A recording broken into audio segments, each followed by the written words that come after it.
Es un gusto que esté aquí en el estudio, ya nos vio ahí haciendo algunos movimientos, que esté aquí en el estudio el doctor Ángel Gilberto Adame. Él es escritor, es notario, es un hombre apasionado de Octavio Paz. Claro. Doctor, gracias por estar con nosotros.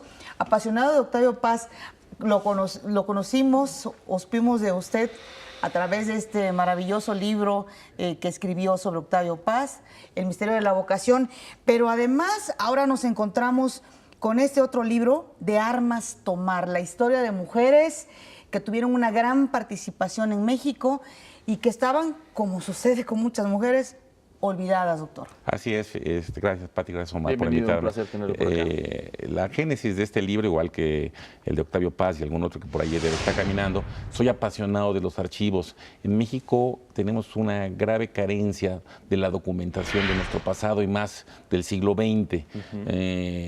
Si uno quiere checar la hemerografía, periódicos, lo que pasó en 1930, 40, al día de hoy esos no se encuentran digitalizados y entonces hace que a los que nos llama la atención el tema, pues tenemos que ir a buscarle hojita tras hojita tras hojita en el Archivo General de la Nación y en la Hemeroteca Nacional. Sí. Cuando escribía o platicaba sobre otros temas, empecé a encontrarme nombres de mujeres que uno decía, veía grandes nombres y de repente encontraba, por ejemplo, Clementina Batalla, que viene ahí.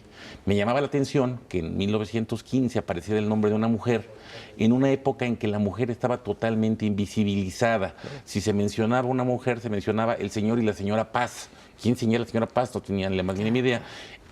Pues me despierta la curiosidad, ¿quién era esta persona? Encuentro otras personas, pues la información que empieza a salir en función de ellas me llama la atención y de repente, sin darme cuenta, empecé a armar un vínculo o en tratar de encontrar mujeres que las uniera un canal comunicante que yo le llamo la rebeldía. Es decir, mujeres que a pesar de su tiempo supieron tener una voz.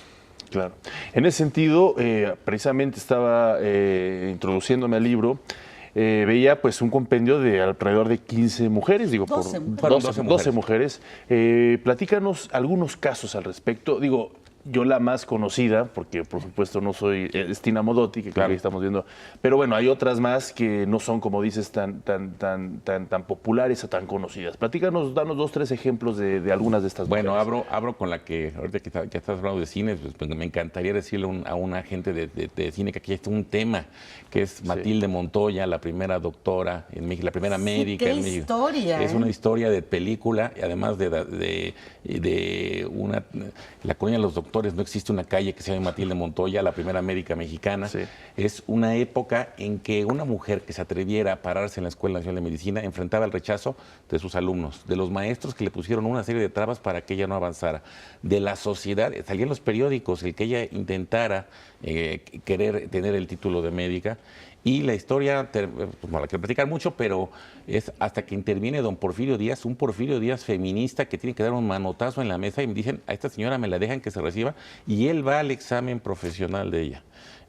Otra de las facetas de don Porfirio. Y que no sabíamos de don Porfirio Díaz, por ejemplo. Hay un Porfirio Díaz feminista. A mí, por ejemplo, de los retratos que estoy leyendo y que me impactó mucho es el de Juana Gutiérrez. Primero porque es un nombre muy común, ¿no? Claro. Sí, llamarse Juana y apellidarse Gutiérrez, pero además una periodista comprometida, ¿no? Sí, además, en una época... Y hacer periodismo en esa época. Y además un periodismo de oposición en 1905, ahora del otro lado, atreverse a hablar mal del régimen de Díaz, pues les costaba la cárcel o la muerte o el destierro. Ella con su peculio, es una de las grandes pioneras del periodismo mexicano, edita un periódico Vesper, se asocia con los Flores Magón, que también en un periódico de tipo anarquista, y empieza a dar 2 tomas, a criticar el régimen porfirista y empieza a hablar del sufragio para la mujer. Es decir, es una de las grandes pioneras del sufragismo mexicano.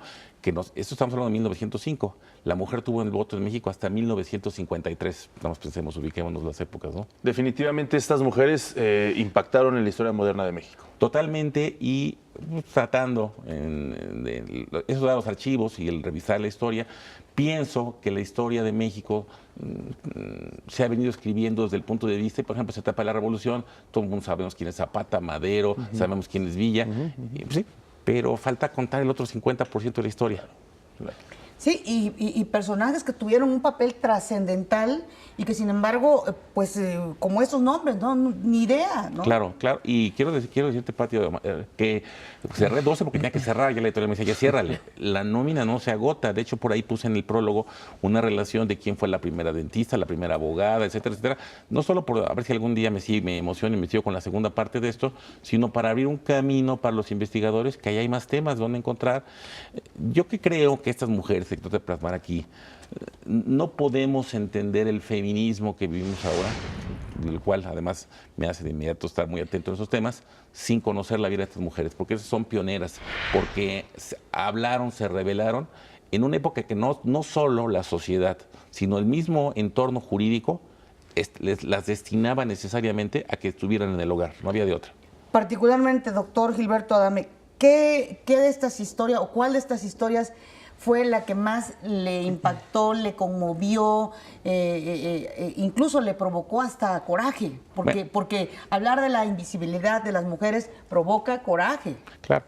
Mira, cada historia tiene, como este libro me tardó 3 años en escribirlo, cada historia tuvo en algún momento, para poderlo documentar fue muy complicado, porque documentar la vida de un hombre era difícil, la de una mujer todavía más complicado, tuve que encontrar familia, etcétera, etcétera. Un rasgo común de todas ellas es que la sociedad se las cobró. ¿En qué sentido? Casi todas se quedaron solas. Casi las invisibilizaron y las dejaron solas. Mujer que sabe latín, ¿no? Así es. Y bueno, te voy a platicar una que creo que hoy me gusta mucho, María del Pilar Moreno Díaz. Ella, su papá, diputado, se enfrenta a una disputa con otro político encumbrado de la época. El político, así se sabe en esa época, saca una pistola y mata a su padre y se ríe porque tiene fuero, es diputado. Ella, por más que tiene 16 años, ella exigen, claman justicia y se ríen porque el papá tiene fuero.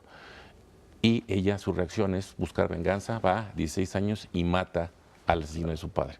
Y entonces entra una serie de críticas al sistema legal, etcétera, etcétera. No platico mucho la historia, pero esa valentía y de dolor de haber perdido al padre y no encontrar justicia me inspira muchísimo. Bueno, pues muchísimas gracias por estar con nosotros, Ángel Gilberto Adame, y gracias por compartirnos, por publicar sobre todo este tipo de experiencias de mujeres que vale la pena traer a colación, vale la pena recordar y, por supuesto, sentirnos orgullosos de ellas. Muchísimas gracias por estar con nosotros, Ángel. Muchas gracias. Gracias, y recientemente presentó el libro, así que ya está disponible, ¿verdad? Así es. Ya está disponible. Editorial Aguilar, una muy buena editorial, por supuesto, y un excelente título de investigación. Gracias por estar con nosotros.